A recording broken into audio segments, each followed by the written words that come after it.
Okay, so last time again we talk about one Bodhisattva uh, transform into 32 forms so that she or he can teach others, right? So here we stop here.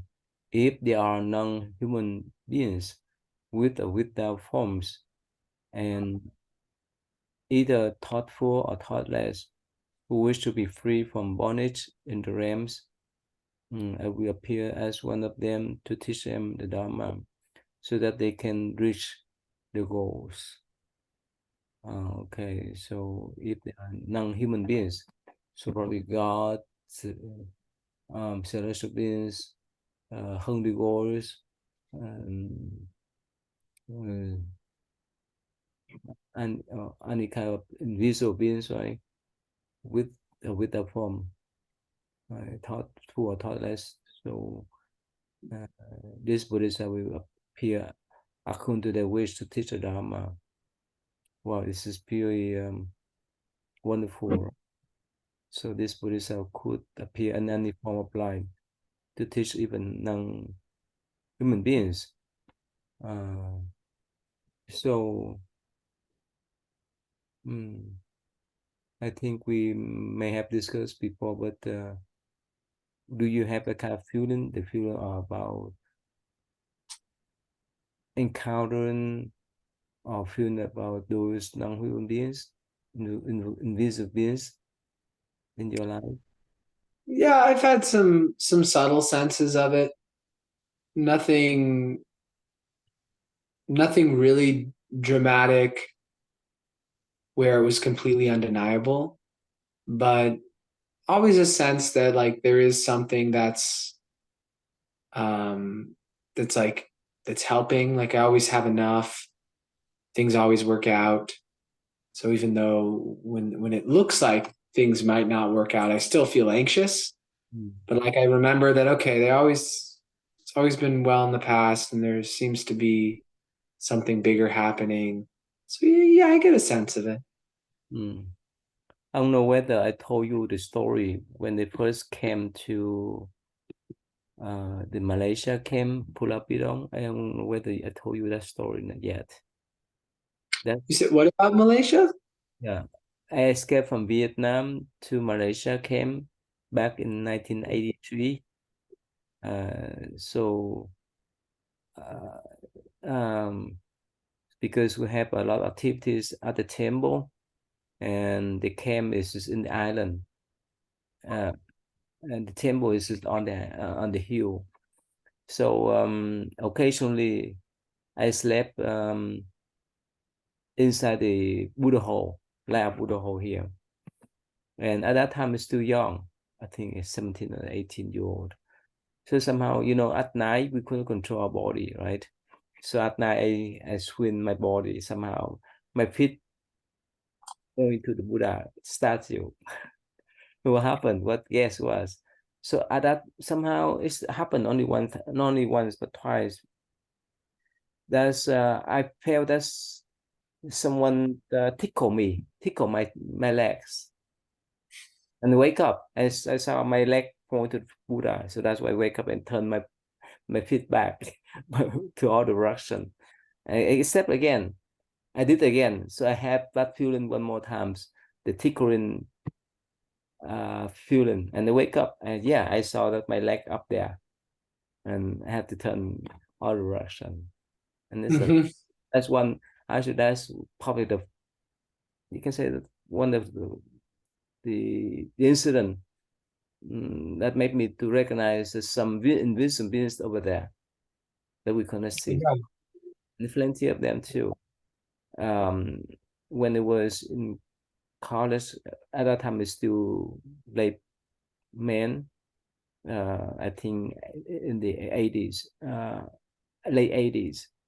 So I stay at the temple in Philadelphia. That's a temple. That temple at that time did not have any resident monk. So we just stay there during the day. They just open on weekend, especially they just open on Sunday. for the public to come. The rest of the day they close because it's just community temple. There's no resident monk. Mm-hmm. Uh, Usually I and one more man that he's older than me, 1 or 2 year old. So we stay there during the weekday, and for him, yeah, you still can hear me. You still can hear me. Yes. So for him, let me Just tell switched over. my story first. So it's pure strength. Uh, so many people, some people they pass away in the camp. I mean, refugee camp, or their family members pass away in refugee camp. So they cremate the body and brought the ash from the camp to United States. Or even some local people, after they pass away, they will cremate it, and they keep their relatives keep the ash in the temple, just right behind the Buddha hole. You understand that? Like our Buddha hole here, this is the wall Yes. between the Yes. Yeah. and the and living quarter. So at that temple, they set the altars, the altar for the disease, right in the back of the Buddha hole, back to back with the Buddha hole, and they have to hold the the closest. Even they put the ash on the that table and inside the closest. That's where they kept the ash. And guess what? Whenever I went back from school, of course I walked through the Buddha hole and went down. I mean that they went past the wall. Guess what? I could not smell. When I don't know whether you recognize this smelling of the demanding of people, the ash, right? It's pretty. I don't know how to describe it. You can recognize the right way. But whenever I stay in even the door is open. Whenever I stay in the Buddha hole, there's no smelling of those demanding. But the moment that I move my body to the back, just the difference is just the wall between the wall. The front, in the front is Buddha hole. The back is where they keep the ash. Uh, I smell right away. That's one not a story that I felt is we have basement like this one, but the temple is so small. But at that time only me. At that most time only me and that friends. But one I many incident I felt that someone followed me, and especially when they went down to the basement to cook the food for my dinner. So I told them, if you are guy around, yeah, I can pray for you guy, but please don't show up. So I would not see anything. But my parents, the one who stayed there, he used to cook the rice soup, or cook even the rice, raw rice, to offer to the disease. And what happened? He did it almost every night whenever he came to temple. But one night he forgot. And guess what? Late at night, someone checked him. Wow. Yeah. Like it felt like he was getting woken up by Yeah. someone. Check him. He remind him to cook the food to offer for them. Yeah. Mm. And it's many incident like that. So that's for us, definitely I used to tell the Buddhists that we have this physical body. What happened when we die? Yeah, we become one of them, right? We'll be spirit, we'll be somewhere else. We don't know that we are non-human beings when we done with this lifetime right here. So many of them really concerned about. I mean, you can say that they are afraid of ghosts. I say, no, don't worry about that. If you're afraid of them, who will be afraid of you? Who will be afraid of you when you pass away? You become one of them. You become invisible beings. Who will be afraid of you? So again, it's normal. It's normal for us to recognize them now. Yeah, when it was little, I really afraid of wars, but now it's just we recognize that in theory and in reality too. Mm. Yeah, it's everywhere. So they don't have the form, or they have the certain forms that go beyond our eyes to observe them, but they could see us. Mm. Mhm. Okay, so let's go back here. So again, this bodhisattva appear in the form of light to teach them so that they can reach their goal. These are my 32 transformation bodies and respond to the needs of all countries in samsara, achieved by means of the undirected 70 power of the seven samadhi, realized in my practice of splendid the faculty of hearing. So he emphasizes these are his 32 transformation body to accord with all sentient beings in samsara so that he can teach them. Um, so those body was developed or created by the power of his samadhi. It's so powerful. And yeah, okay. Mhm. Uh, World honored one, I also use this uncreated sovereign power of diamond samadhi, derived from sublimating hearing, to share with all living beings in the six realms, in the 10 directions, the same plea for compassion, and to bestow upon them 14 kinds of fearlessness which emanate from my body and mind. So the same power that he uh, has from the samadhi practice that causes him to be able to have these transformation bodies. Also, he uses to invite living beings in, of all times and all realms to be compassionate, and bestows upon them these 14 kinds of fearlessness, which I don't know. I don't know the 14 kinds of fearlessness. yeah, and let me share with you. Let me type it on online then. Mm,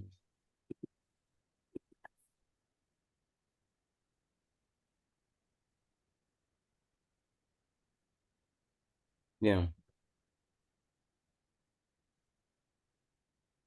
Uh, we say 14 for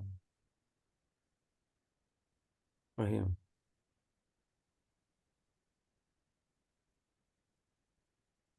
Okay, I've second 14.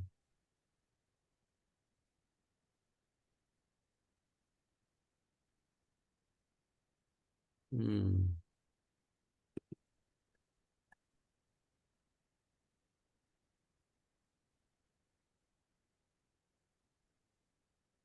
They have is four combined.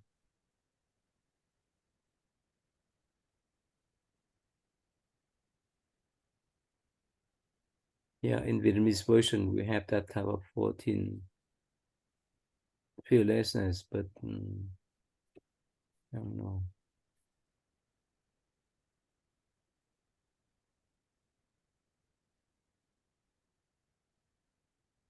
Um, okay, we'll find out. But in Vietnamese version, I have that. Um, okay. Uh,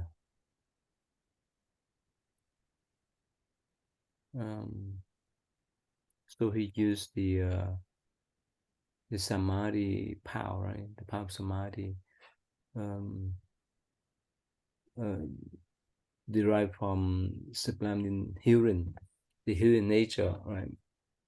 We discussed about hearing nature before, right? About the bell, right? Yes, Tay. Yes, Mm. Ty. Yeah, please go ahead. Mm. Since Oh, I myself, yeah, yeah, that's us here. That's 12 of them here. 40, oh, yeah. here they are. Mm. Since I myself do not meditate on sound, but on the meditator, I cause all suffering beings to look into the sound of their voices in order to obtain liberation. Since I myself do not meditate on sound, but on the meditator. So I think that's like the question of who is it that hears? Mhm. Would be meditating on the meditator. Who is it that is meditating? Um, cause all beings to look into the sound of their voices in order to obtain liberation. So yeah, I think like investigating any sense perception, like taking sound for instance, it's like it takes the experience to this point where the mind really stops. Like if we're trying to distinguish like the hearing of sound, like that which hears is formless, and there's nothing we can get a hold of that is like distinct, that we can say this is what's hearing. And then if we try to like place, where it's being heard, or when hearing begins or when hearing ends, like we all of those distinctions really sort of fall apart, and any sort of mental investigation into the essence of hearing brings us to the exhaustion of our thinking. Mhm. And I think that's a good like entry point into meditation practice, then looking to maintain the attention right there at the source of awareness. Mhm. um, and that allows things to begin to unfold. Mhm. Yeah, by the next number, all right, it will explain. Right. Mm. Okay, is that my turn, right? I think so, if we're each doing two. By returning discriminative intellect to its absolute source, I curse them to avoid being burned when they find themselves in the red fire. So this is important. Return the discriminative mind, right? Discriminative thought and uncontrolled thinking to its absolute source. That means the pure mind. Uh, that means go beyond discrimination. I curse them to avoid being burned when they find themselves in the red fire. Red fire here doesn't mean the physical fire, the actual fire, but the fire of anger in Buddhism, right? The fire of anger. So here, uh, yeah, whenever we have that type of discriminative thought on analytical thinking, um, to discriminate between good and bad, black and white, friend and foe, it's easy for us to have attachment and anger, right? Mm, attachment or rejection.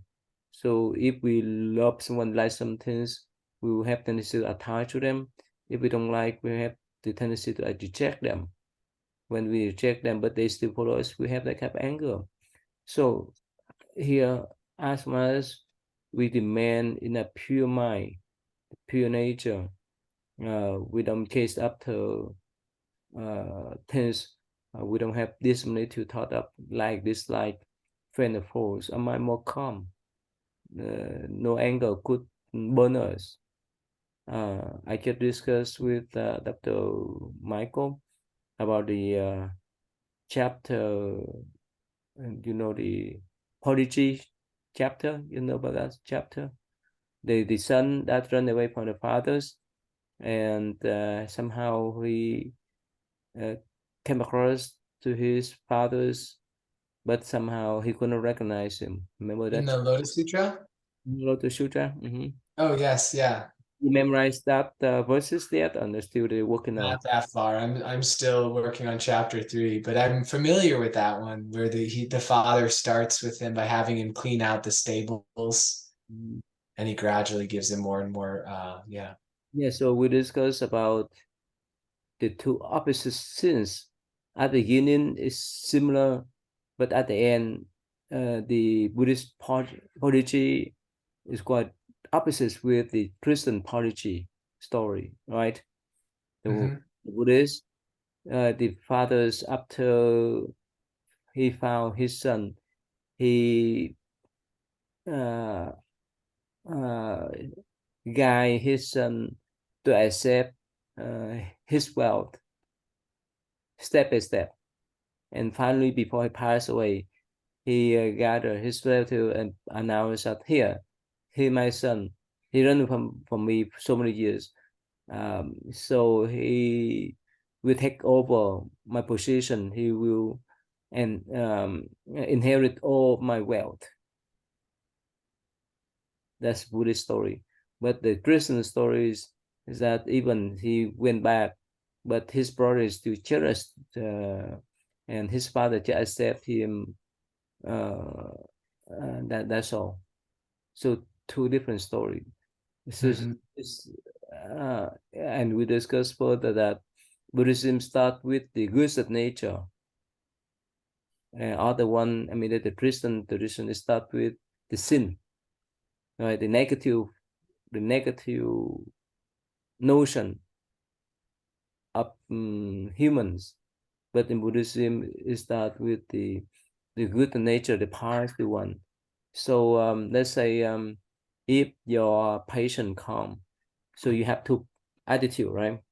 The first attitude is that wow, you can encourage the patient. You say, well, don't worry, this type of illness, this type of problem, we can work together. You can be healed, you can be recovered, right?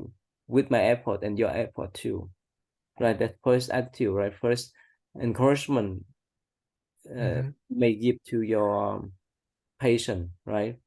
And of course, another one is an opposite one. So you say, well, hey, you're so horrible.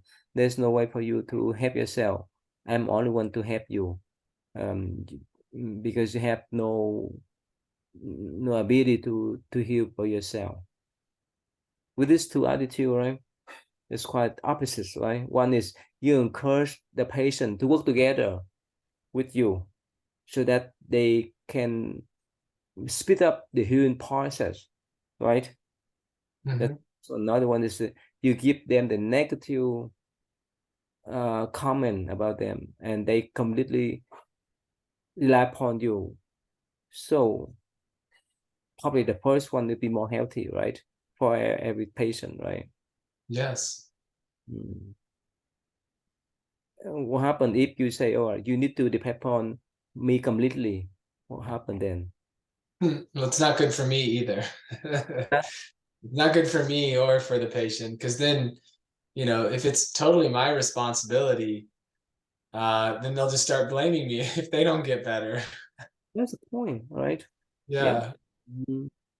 If the doctor put down the patient and lift up his ego, right? There's no way for that patient to work with them or to see them in long term, right? And Mm-hmm. so anyway, so that's you see that's two opposite attitude, right? Between Buddhist attitude and Christian attitude. One start with the power still. When start, everyone has Buddha nature. Focus on Buddha nature. Focus on that goodness. But other one, you have to sin, you have to depend and so forth. It's the opposites completely. Mm-hmm. Yeah, it's not easy. It's not easy for them to recognize. Mm. Yeah. It's interesting because even in the story, it's that God created everybody.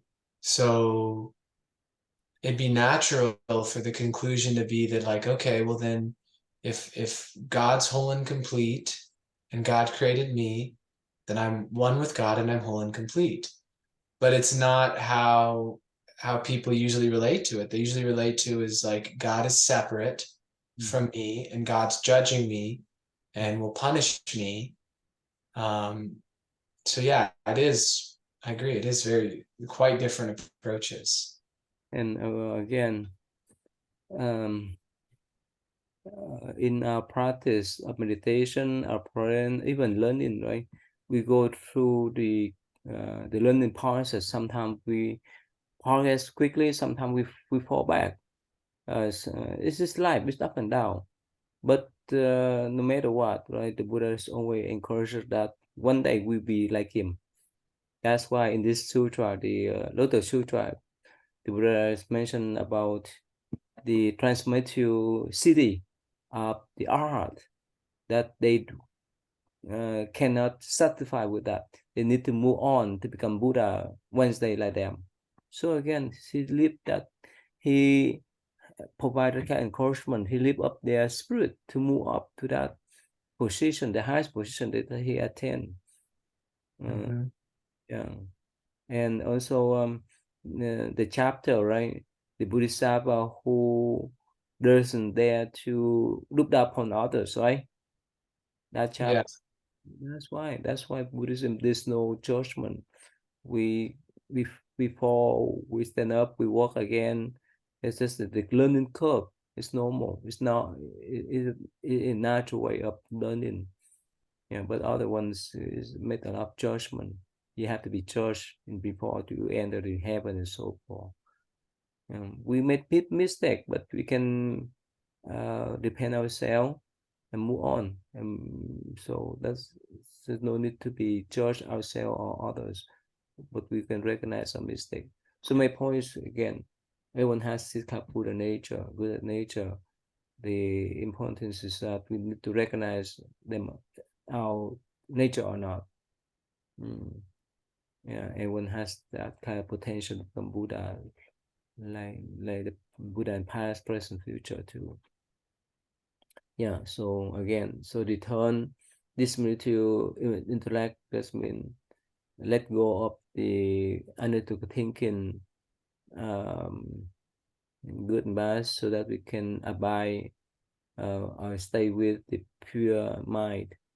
Uh, we can overcome all kind of difficulties, even the five anger. By return the hearing to its source, encourage them to avoid drown when they are adrift on the sea.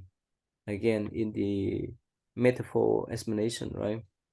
Um, so when we turn our hearing to the source, when we just listen to our own pure nature, we would not be drowned by the sea of desire or craving. And when we talk about water, relate to the craving, the desire, the sexual desire, or any kind of craving. Yeah. Okay. One thing I want to add is that, yeah, uh, in principle, in philosophy, this happened. The Buddha and this Bodhisattva like to teach us that we need to return to our soul.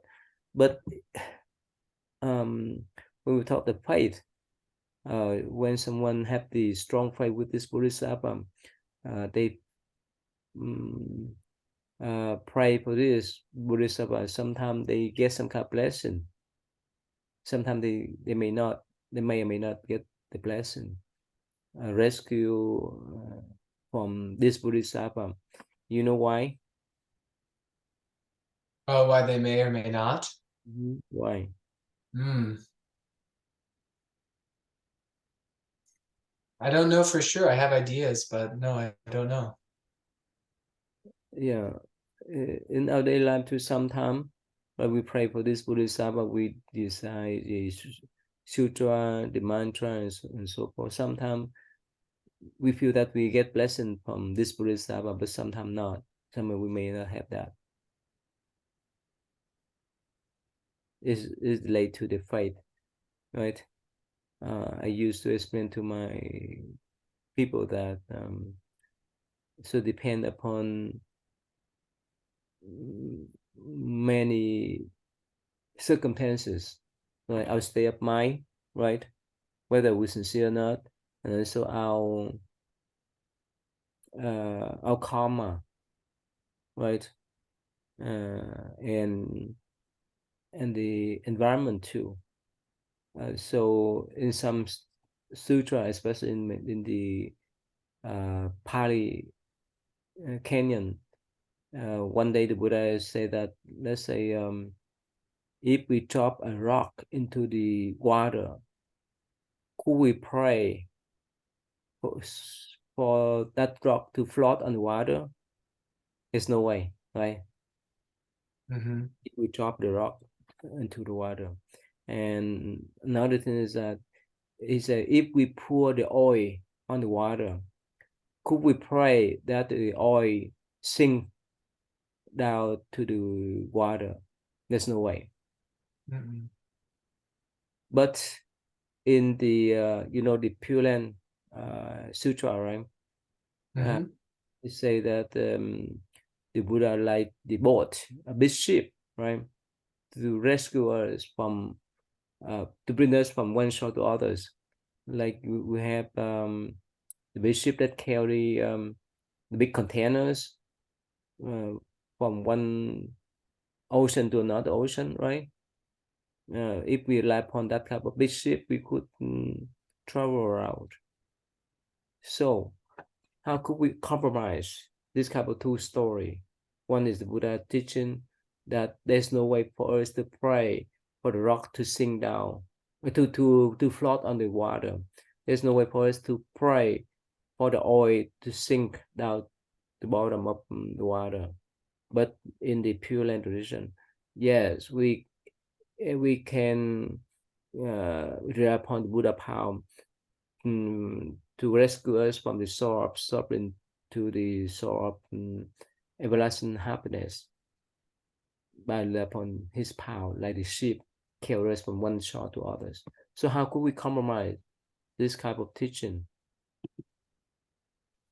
The first thing that comes to mind for me is like the Four Noble Truths, that those are truths kind of like a rock is denser than water, so a rock will sink. So Mm-hmm. so long as we are involved in greed, attachment, and anger and aversion, like we will have suffering.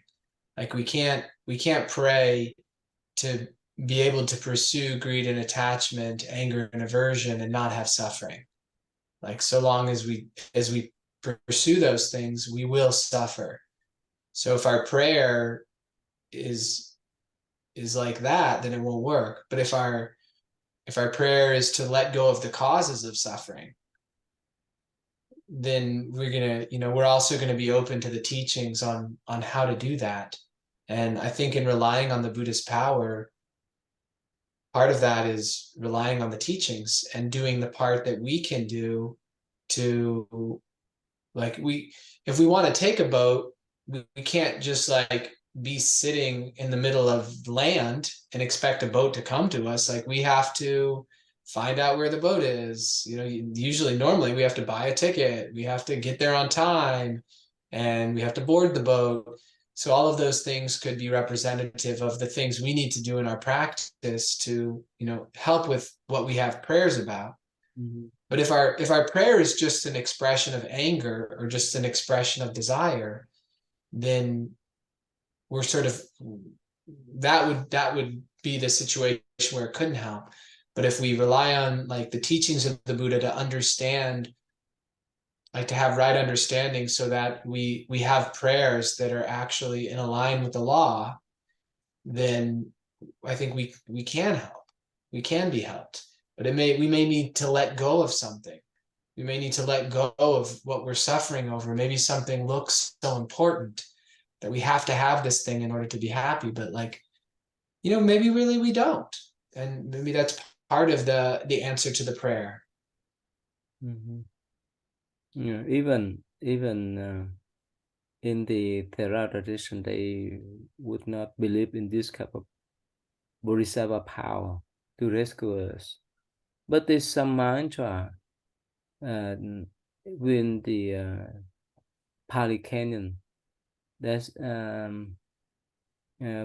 focus on the healing. I don't know whether you encounter that type of mantra or not. Uh, Not that I recall. I will find out. So there's some teaching that go along with the Metta Sutra. And so one particular instant. So the Buddha say the mantra according to one of the Pali Canyon Sutra, that if someone decide that type of sutta plus the mantra, they could overcome the poisonous animals as well as the evil demons that haunt the monks, especially when they stay in the forest on a mountain to do the practice meditation. Hmm. I don't, yeah. Even they don't believe in Bodhisattva, but they still believe in some sort of mantra. And especially if you visit Thailand, I know Thailand and Cambodia, some monks they specialize in reciting the mantra. Hmm.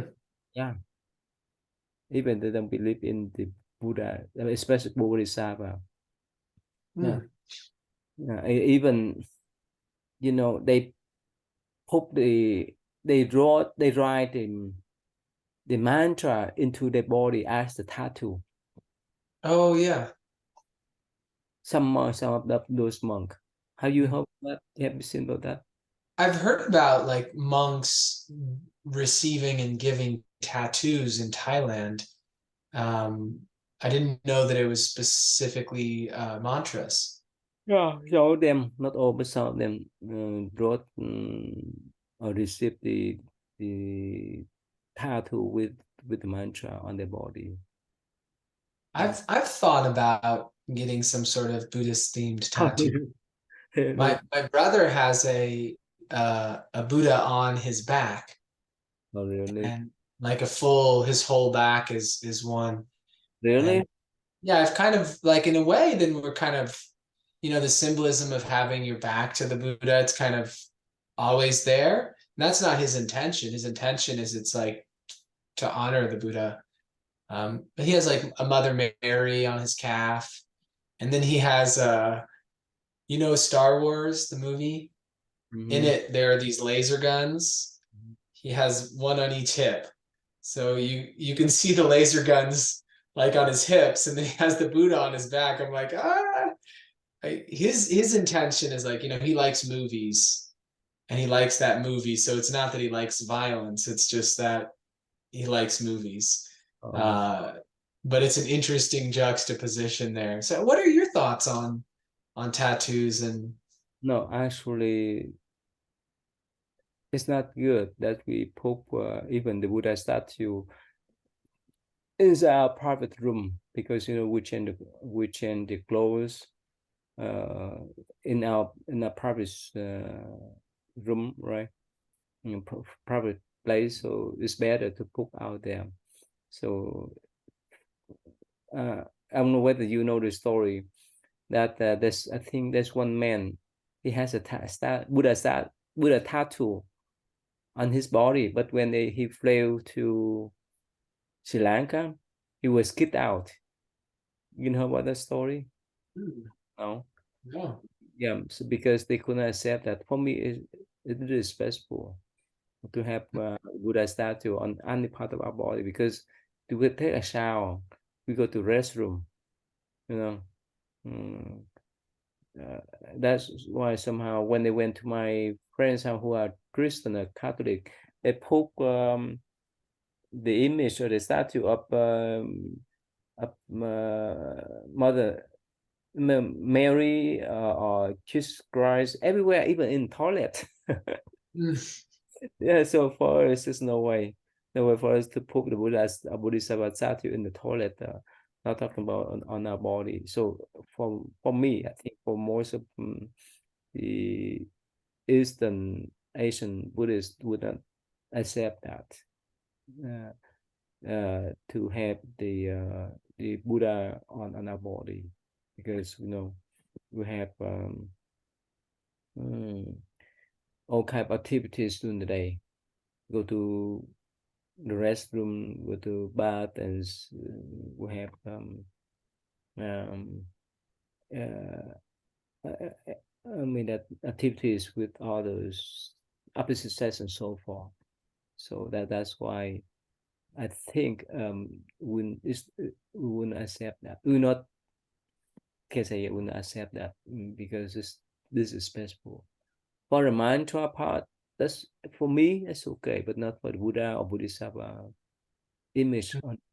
Yeah, the mantra is still the wording. Yeah. Mm.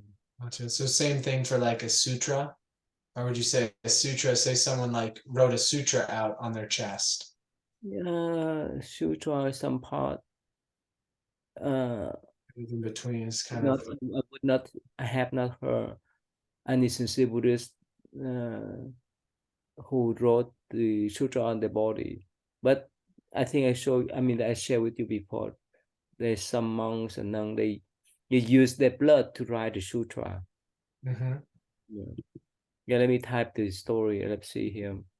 Um, a man with the Buddha tattoo.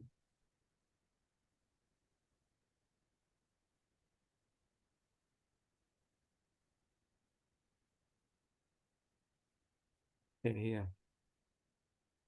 Oh, okay, right here. I will show you here. This is the story. Can you see this? Tattoo of Buddha get British tourists throughout. Mm-hmm.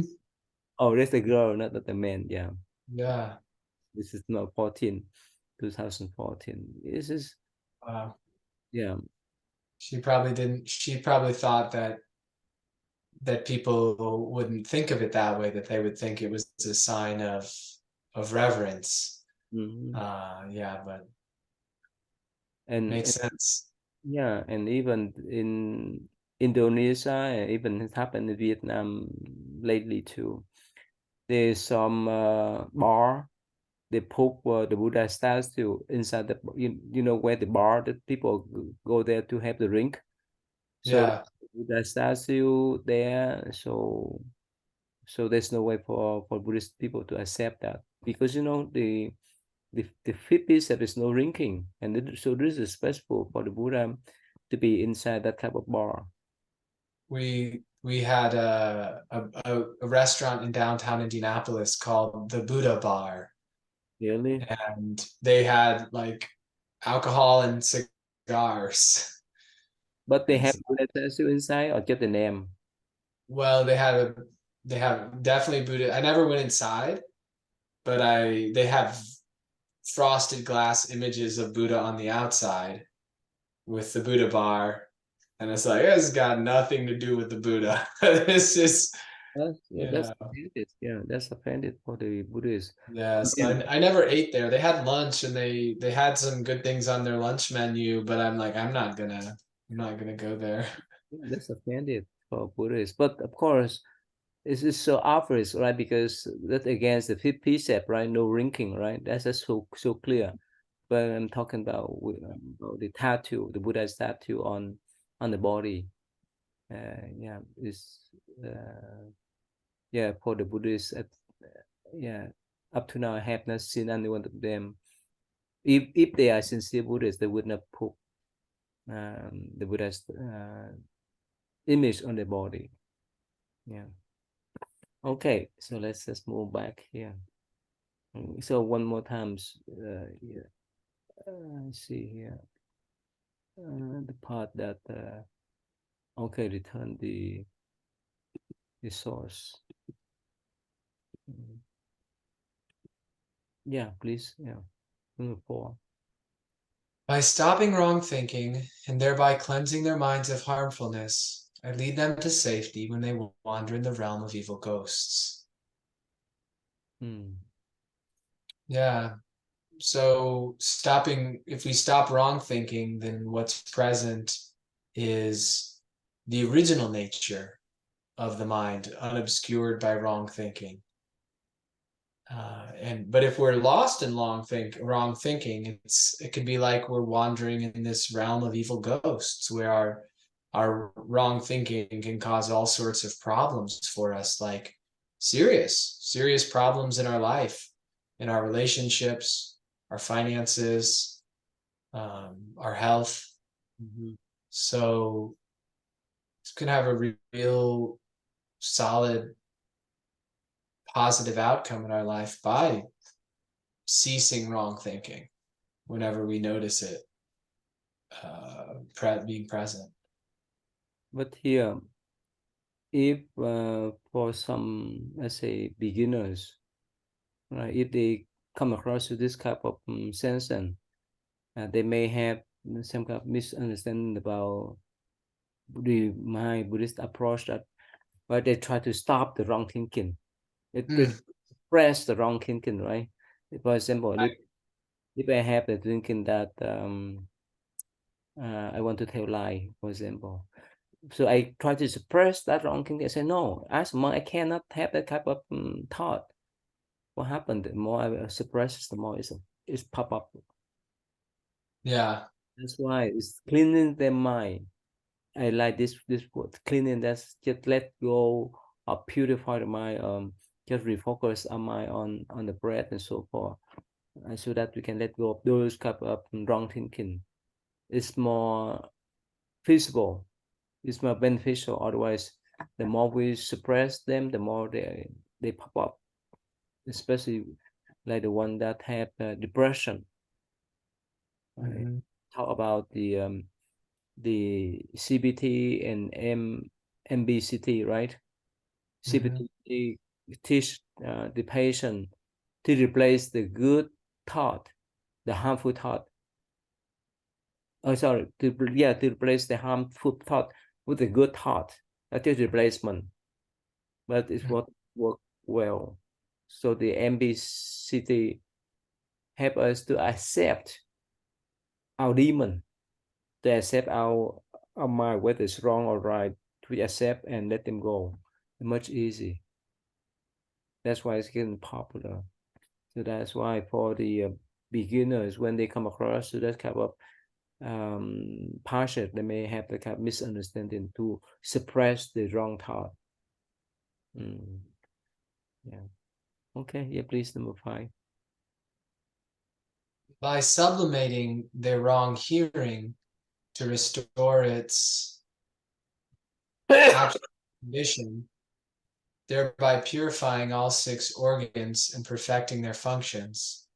I cause them, when in danger, to be immune from sharp weapons, which become blunt and useless like water that cannot be cut, and daylight that cannot be read, because their underlying nature does not change. So by stopping their wrong hearing, in that sense, I would think wrong hearing being a way of hearing that reinforces duality, that reinforces self and other, that is immersed in like the illusion of consciousness and that which is being conscious of, something being conscious of something else. So I think wrong hearing really ties in with wrong thinking in a lot of ways. It's sort of like that's the whole structure that hearing is placed within. And if the hearing is placed within this whole structure of wrong thinking, well, then the hearing will just reinforce that structure. If if we can like turn towards the essence of hearing itself, and then all of that sort of thinking can fade away. So like how this shows up for me is like when I'm worrying about things, like worrying about, was this the right investment to make for my business? What if I don't have enough money? Or like with the receptionist situation, like, there's going to be all these consequences. What if I, like, whatever, I don't, something happens and I have to change, I have to sell something, I have to, um, the distress like actually will cue me to become present to, okay, well, like the impermanence of all of those things, and Mm, then like ultimately even the worst case scenario, I lose, my very like my body, my very physicality. It's like, well, the essence is unchanged. Like mm, there is that point of peacefulness that can really go beyond any sort of threat. And granted, I'm mm, not being terribly tested, right? I'm not being crucified and then having to demonstrate in the middle of a crucifixion mm, like that I can be present to the true nature. There's not that degree of suffering. So it's a pretty small step for me, but it is useful. It feels kind of like a skylight. Mm-hmm. Like, no matter what's going on in the illusion, there can be this reminder that, that it is illusory and that the essence of it is, unassailable. Mm-hmm. Yeah, for common people, yeah, it's easy for them to recognize things come and go. According to impermanence principle, if they recognize, that's much easier for them to let go. Otherwise, if they see things as real, everything is real, everything uh, is there with that kind of strong attachment. When they lose them, right?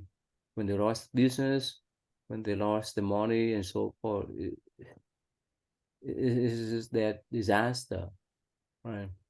That's why we keep talking about the four seal, right? Remember the four seal in Buddhism, Yes.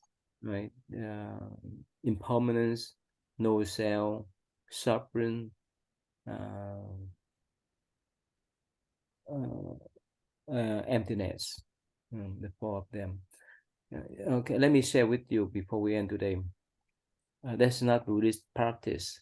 This one lady, she kind of famous in Vietnamese Buddhist community, Vietnamese community in general. So she, we say that copycat this kind of practice of Wangan Bodhisattva. Wangan just means to contemplate, to hear your your inner sound according to this passage. But the meaning is to hear, to live with a pure nature through our hearing, like the example of the hitting the bell, right? But what happened for this lady? She, actually I just heard and read some of her disciple explanation, a description about how she taught her student. So the way she taught her student is that a photo is that they plug in their ears with two fingers Mm-hmm. so that they block all external sound, and so that they press hard into their earbone, right, so that Mm-hmm. they could hear only the sound within their brain, and that's what they call listening to our inner sound. It's quite different. It is quite wrong. Totally wrong in Buddhist view. We don't need to plug in a cover our ear. We just return our mind to the pure healing nature that go beyond the pleasant and unpleasant sound. You heard about that before? When I was following the that Indian guru, Mhm. one of the things she would do is after doing breathing, where we do this like intense breathing with our eyes closed, looking here.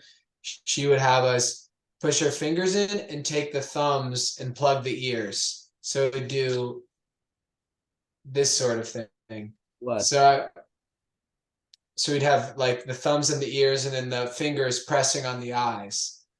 And I it's to me it's kind of like it's it never seemed to be like a path to the absolute.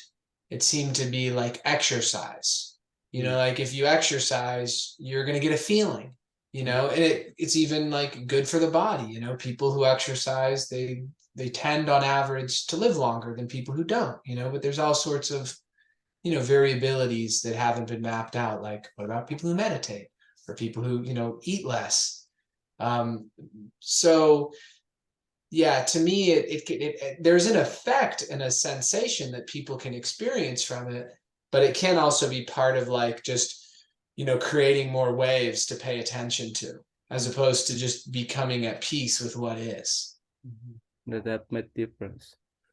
Uh, yeah, that's why. That's why whenever people come across the meditation, relate it to Buddhism, not Hinduism, because in Hinduism they still play around with discriminative thought. Uh, so all right, so let's stop here.